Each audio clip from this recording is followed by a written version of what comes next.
மாண்புமிகு முதலமைச்சர் அவர்கள்.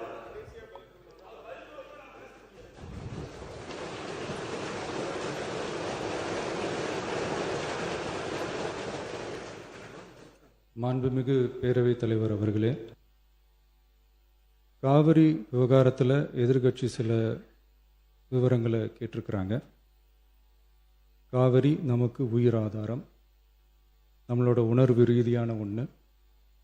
அதனால் அதை வச்சு அரசியல் பண்ணுற எண்ணம் துளி கூட நம்ம அரசுக்கு இல்லை.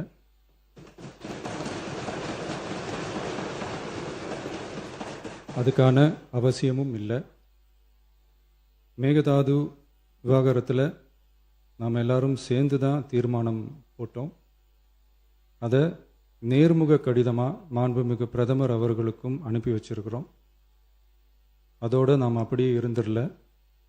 ராஜ்யசபாவில் ஒன்றிய ஜல் சக்தி துறை இணை அமைச்சர் மேகதாது அணை பற்றி முழு விவரங்களை குறிப்பிடலைன்னு தெரிஞ்சதும் காவிரி நடுவர் மன்றத்தின் இறுதி தீர்ப்பு மற்றும் மாண்புமிகு சுப்ரீம் கோர்ட் தீர்ப்பு சம்பந்தமான விதிகள் மற்றும் பத்திகளை கோட் பண்ணி மேகதாது திட்டத்துக்கு எந்த விதமான சட்டபூர்வமான அனுமதியோ நிர்வாக அனுமதியோ வழங்கக்கூடாதுன்னு மாண்புமிகு பிரதமர் அவர்களுக்கு அடுத்த நாளே நேர்முக கடிதம் எழுதினோம். காவிரி நதிநீர் பங்கீட்லேயும் சரி, மேகதாது அணை கட்டுற முயற்சிகளை தடுக்கிறதுலையும் சரி, தமிழ்நாட்டோட உரிமையை நம்ம அரசு கொஞ்சம் கூட விட்டு தரவே தராது. அதுதான் நம்மளோட நிலைப்பாடும். அதே நேரத்தில் கர்நாடகாவில் சில அணைகள் கட்ட ஆரம்பித்ததை பற்றியும் இதே அவையில் 1969 ஒரு விவாதம் நடந்திருக்கு. அப்போது நீர்வளத்துறை அமைச்சராக இருந்தது யார்? அப்போ அணை கட்ட விட்டது ஏன்னு கேட்டு அந்த மாதிரி சீப் பாலிட்டிக்ஸ்லாம் நான் பண்ண விரும்பலை.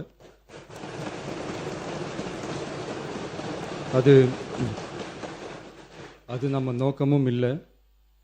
ஏன்னா காவிரி விவகாரத்தை ரொம்ப கவனமாக கையாளணும்.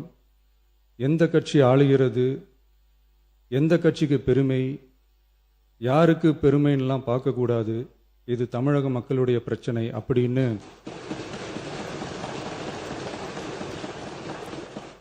அப்போ இருந்த எதிர்கட்சி தலைவர் திரு கருத்திருமன் அவர்கள் சொன்னதை இந்த சபையில் சொல்ல விரும்புகிறேன்.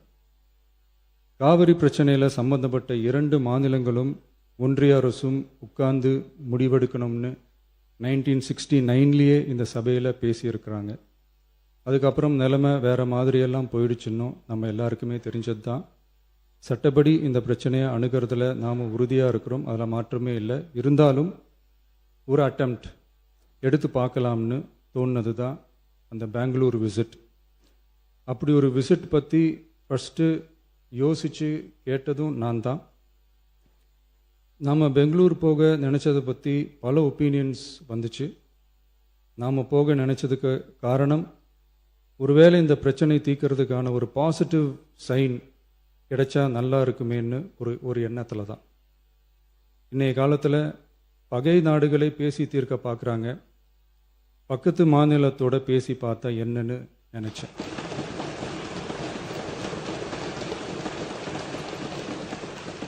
அதனால தான் அப்படி ஒரு அட்டெம்ப்ட் எடுக்க நான் ட்ரை பண்ணோம். ஒருவேளை அந்த அட்டெம்ப்டில் ஒரு அவமானம் நேர்ந்தால் என்ன செய்யன்னு சில பேர் கேட்டாங்க. அப்படி நடந்தால் தமிழ்நாட்டு மக்களுக்காக அதையும் தாங்க தயாராக தான் இருக்கேன்.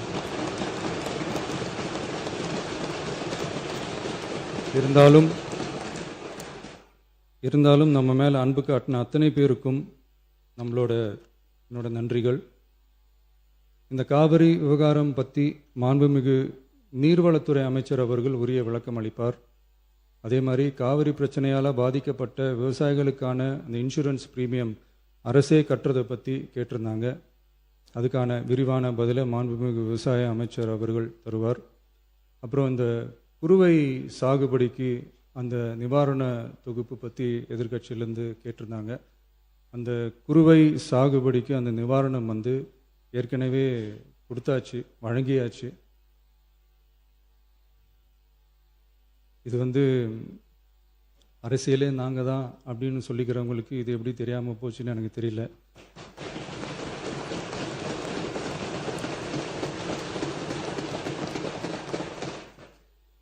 முன்ன பின்ன பேப்பர் படிச்சிருந்தா நாட்டில் என்ன நடக்குதுன்னு தெரிஞ்சிருக்கும்.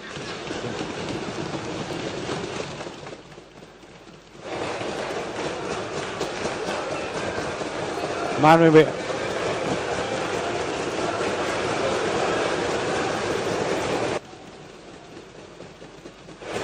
மாண்புமிகு எதிர்க்கட்சி தலைவர். இதுன்னா நீங்க கொடுத்தது 134 கோடி கொடுத்தீங்க. அது அனைத்து அரசுலையும் கொடுக்கறக்கூடிய ஸ்பெஷல் பேக்கேஜ் தான். இப்ப வறட்சி நிவாரண நிதி அவங்க கேட்கறாங்க. இது ரெண்டுத்துக்கும் வித்தியாசம் தெரிஞ்சுக்க வேண்டும். இது வெறும் டெய்லி காலைல பேப்பர் படிச்சா மட்டும் பத்தாது. அங்க அனைத்து கட்சி கூட்டத்தை கூட்டி அனைத்து விவசாயிகளோடையும் போய் கலந்து பேசி அவங்களுடைய கோரிக்கைகள் என்னன்னு நீங்க தயவு செய்து கேட்டுக்கொள்ள வேண்டும்.